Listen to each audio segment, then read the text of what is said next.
pregnant by your fuck ass this motherfucking summer, bitch. No. I'm finna have my mother. I want some snow crabs and I'm gonna pop this pussy all motherfucking summer. So, bitch, I need a motherfucking Henny and some motherfucking Plan B, bitch. Bitch, I need some Henny and a Plan B. Bitch, I need some Henny and a Plan B. Bitch, I need some Henny.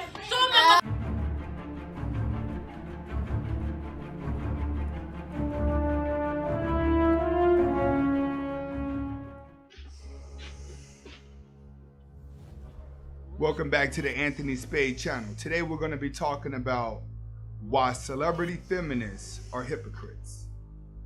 Now before we get started, let's talk about a hypocrite. A hypocrite is just a person practicing hypocrisy. Hypocrisy is pretty much talking about one thing and acting out another, not practicing what you preach and doing the complete opposite. That's just what it is. It's my definition, but the definition will say something like that. All right. Now we're going to talk about independent feminists. 30 years ago, you had independent women, but they were rare. And guys were actually rooting for them. You know, you'll see a woman and you're like, oh man, she's trying to do what we do. It was fascinating. Me, I grew up in a house where my mom was in the military. So every mom that I seen was completely different.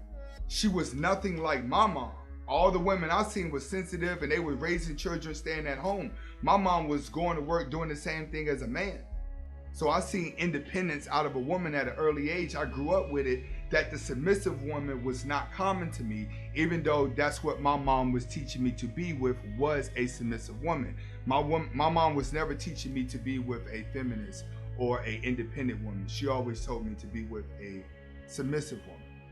Now, as time evolved, around like the mid-90s, you kind of had more women that were independent because you had more women that were single mothers. So you had more women that had to actually get up and go work. Now you had women coming out of divorces that were still making money, but even their alimony and child support wasn't enough for them to support the lifestyle they wanted to live. So you had a lot of women that were actually going to work and collecting child support to support the lifestyle that they were living. This increased as single motherhood increased. Single motherhood started increasing even more around the early 2000s. So you had a lot more women that were praising feminist women that were independent, that have been through things, and really wasn't out there dating because they were too busy working. Now, single motherhood increased by the mid-2000s. And around the mid-2000s, that's when you started getting your Beyoncés and your Destiny's Child. You started getting the musicians talk about it more. And here comes Beyonce with millions of followers, millions of people to influence, especially little young girls that grow up to be adults by the year 2019. It started there. And it started with a song called Bills, Bills, Bills. And in that song, Beyonce talks to women, and she's telling the women to tell the men, I'm independent. I'm paying my own bills now. If you cannot pay my bills, then you cannot be with me. So pay my bills if you want to be with me. This song shoots up #1 10 weeks in a row. Over the course of the years, it's managed to sell 30+ million copies, that song. How many men you think went out and bought that song? I don't know many men that's gonna go buy a song that's telling them to pay the woman's bills. And he actually be riding around listening to that. Women bought that song. That's 30+ million women that were influenced by that song. And most of them under the age of 18 in 2005. Big influence. Sells over 30+ million. See, the female activist that does a speech at a council meeting is not reaching 30 million people like Beyonce is. Beyonce's reaching 30 million people when she starts talking about female independence. She's gonna reach them a little bit faster than the feminist lady with the suit on that's giving the speech who has a low haircut. See, Beyonce goes on to release songs single ladies. If he loves you, put a ring on it. What she's telling the man, if you really love me, ask me to marry you right now. Give me a ring. She's promoting that. Give me a ring. If you want to be with me, give me a ring. So she's putting the pressure on women to put the pressure on men to marry them. Why would you put out a song called Pay Your Bills and now a song Give Me a Ring? You're forcing a man to do something. They started forcing you back in the day just through the music. Say my name. That's some masculinity. She's teaching masculinity into women. These are songs that were selling by the millions. These are millions of people that are influenced at one time. Millions of women that are influenced at one time under the age of 18. That's where most of the influences come from when you're dealing with music.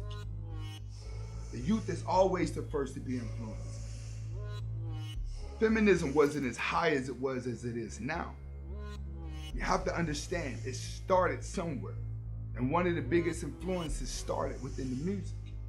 Beyonce went on to lead a revolution of women that were single and independent, that put a lot of pressure on men and promoted women to not need a man, to not want a man. And if he wanted her, he had to pay for her. He had to buy her. That's what the message in the songs promoted.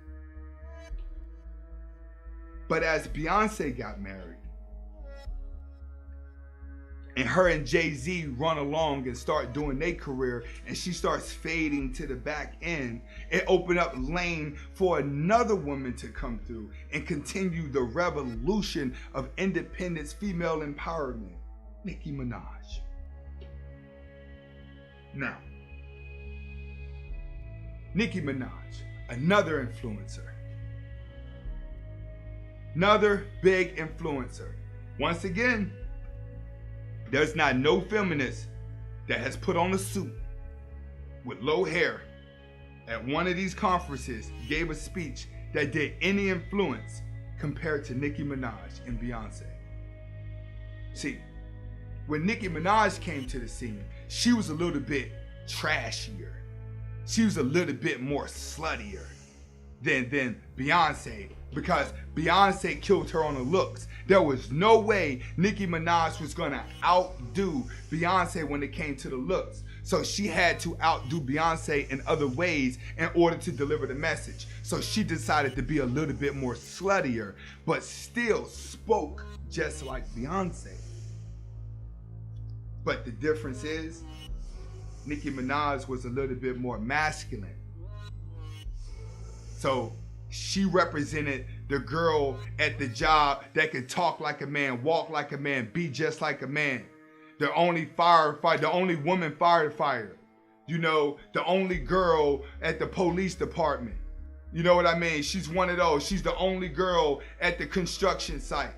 That's who Nicki Minaj was when it came to the rap game. She was one of the only female rap women at that time that had control over the men, that could talk to the man like they was a man, that could rap just like a man. She could do everything that a man could do, but disguised as a prostitute. She had a prostitute look with a man's masculinity and sexuality of a playboy, playpen, playgirl. Playgirls. So she brought sexuality, masculinity, and intelligence to the game. And her music spoke how bad she was, how good she was, how she did not need a man, how she crushed every man in front of her, how she's richer than most men, how most men are her son, how they have to bow down to her, how no woman should bow down to a man, how they should do it on her own, how women are supposed to be clowning men. She started that culture. She started the real disrespect to a man. Over 50 million records sold. Nicki Minaj. Over 50 million records sold of women empowerment. Over and over. How many people you think she influenced? Because Beyonce has the Beehive. And then Nicki Minaj has the Barbs. Both of them are well over 20 million women that are following them on a daily basis. The influences keep going. See, Beyonce just went to another side of life. Nicki Minaj became the frontliner for years, and she's held it down. She's promoted it. Now she started wearing the fake weaves. Now look at all the girls, they're wearing weaves. She started the fake booties. Look at all the girls with the fake booties. She started plastic surgery. Look at all the women with the plastic surgery. She started the tattoos. Look at all the girls with the tattoos. She brought thought culture. She introduced thought culture, and women decided to follow thought culture. This is what we have. We have a whole bunch of women that are influenced by Nicki Minaj, and you can see it every time you walk down the street. You can see it everywhere you go, the influence and where the influence came from. That's what's been happening in the past 10 years, because over the past 10 years, Nicki Minaj has been the face of this movement within the music, because Beyonce fell behind the scenes. She only comes out and speaks about it whenever it's gonna make her some money. Like when she did the Super Bowl halftime show, you know, stand up for your rights, women's rights. You know, she came in solidified what Nicki Minaj has done. But then Nicki Minaj fell back. She hit the wall after Beyonce hit the wall. So it had to come in someone else. Now, who could come in and speak independently and do everything worse than everybody else? Cardi B. See? Cardi B was influenced by both of them. See, when Cardi B came to the scene, she came straight from Love and Hip Hop. Before Love and Hip Hop, she came from being a stripper. Before being a stripper, she came from being a prostitute. Tell us about your life. You mean my life as a prostitute? Yes, as a prostitute. Oh, well, you know, when I stayed in the Quentin, you know, I charge $60 a pop. But when Daddy get the good hotel, the Marriott Courtyard by Sycamore Street, I charge $200 a pop. But that's when me and Daddy do good. That's when we catch good licks. You know, I've been working for Daddy ever since I was. And she's admitted to all this. She's been a prostitute, she's been a stripper, she's been a reality show guest, she's been a music artist, and now she's one of the richest and most popular celebrities on the planet. Are you noticing a trend here? The celebrity feminists that are promoting this independence kept getting worse and worse and worse. The quality of a woman got worse and worse and worse. The quality of the leader got worse and worse and worse. I'm still trying to figure out, how does an ex-prostitute, an ex-stripper, an ex-reality show, and a female rapper is part of a politic campaign? Presidential campaign. How is she part of that? Because she leads the agenda. She has all the dum-dums thinking that they can do that too. So they're influenced by it. They took the worst of a woman and made her a leader for people to follow. Why? Because the worse she is, the worse she can influence women to be.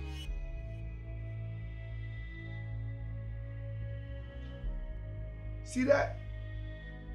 Their musical influences got worse and worse and worse and worse.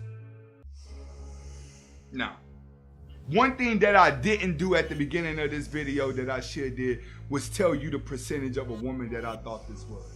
And me personally, I think that out of women that are influenced, I'm gonna probably say 75% of youthful women are influenced by music.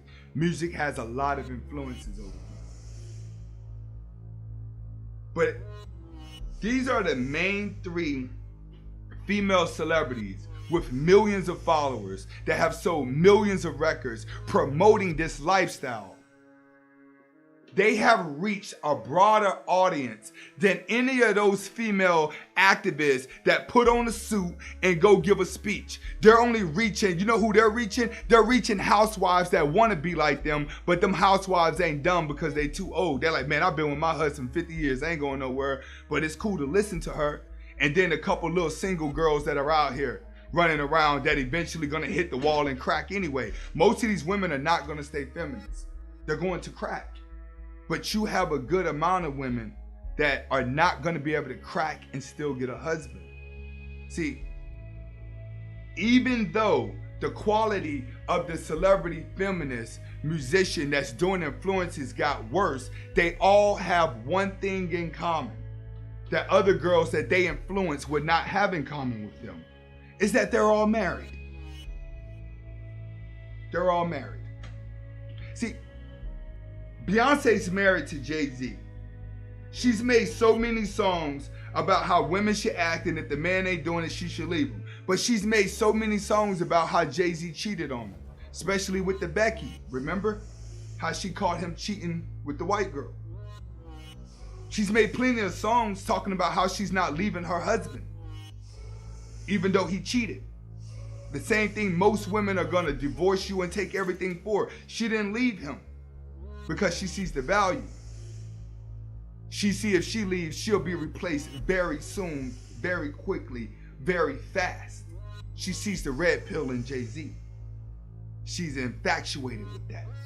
She understands that she could be replaced because she's hitting the wall. She's getting older. She knows that. She's stuck in there. Nicki Minaj. She went back and married the first guy she ever fell in love with that played her for another girl. She didn't go and be with no celebrity. She only was dating those guys, but she went and married a guy who wasn't a celebrity, that already had her before she was famous, that played her before that. She went back and married the guy that treated her the worst. Because he had that red pill flowing through. Cardi B. She married to Offset of the Amigos. Look how many times he's been arrested. Yeah, you got him on stage asking him to marry him, but look how many times he got caught.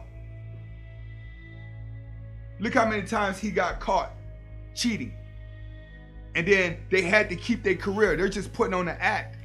All this is act. They're celebrities. They're all acting. They're all acting. They're getting paid to act. But let me tell you something. The influences that those women have done to our generation of women have made these women ineligible to be married. You got them independent. Now they feel like they don't need a man. That's what Beyonce did. You don't need a man, woman. You don't need a man, woman. But she went home to her husband. Nicki Minaj came in saying, listen, fuck these guys. Outdo them, have sex with them, kick them to the curb. Have sex with them, kick them to the curb. Have sex with them, kick them to the curb. You know what I'm saying? She's married, going home. But every girl out there having sex with a man and kicking him to the curb and feeling like she's too independent to act needy for him, she can't get a man. See, their influences have damaged women. These women would never be able to get a man because of the influences that the artists have done to them through the music. Think about any girl running around here trying to be Cardi B now. You honestly think somebody's getting ready to wife this up? You think a logical man will wife up Cardi B if she wasn't famous? You gonna wipe up an ex-prostitute? You gonna put a ring on an ex-prostitute? Did you see what she looks like when she takes that makeup off? You see what any of them look like when they take that makeup off? It's a sad story. But you want to know the saddest story? Is the influence that music has done on youthful women over these years that have them to where they're at now. And everyone that influenced them to be the way that they are now have ran along and got married and they're with their husband. But these girls are so damaged, they would never be married again. The damage is done. The men woke up before the women. The women haven't even seen exactly how they have been hypnotized through all of this. They became worse through the music, but the people that influenced them are now off living their best life in a relationship, but these women can never get a relationship because now you got men that don't even want them. This is how your celebrity is a hypocrite. Switching bait. She baited them in so they could sell millions of records, and then they switched on them and did the complete opposite of what they preaching in their music. It's only 3 of them. But look how many women they changed. Still changing to this day. The sad part, the women don't even see what's been done to them. This is Anthony Spade. I hope the message was delivered today. I hope you guys sat through the whole video and watched it and got the message that was delivered. If you got the message that was delivered, I need you to comment, like, subscribe, and I need you to share this video. Because I'm about to be coming with some heat. I'm studying every day. We coming with heat. Take this message, share it, pass it along. Make sure women see it. But before they see it, comment, like, subscribe. Hasta la vista.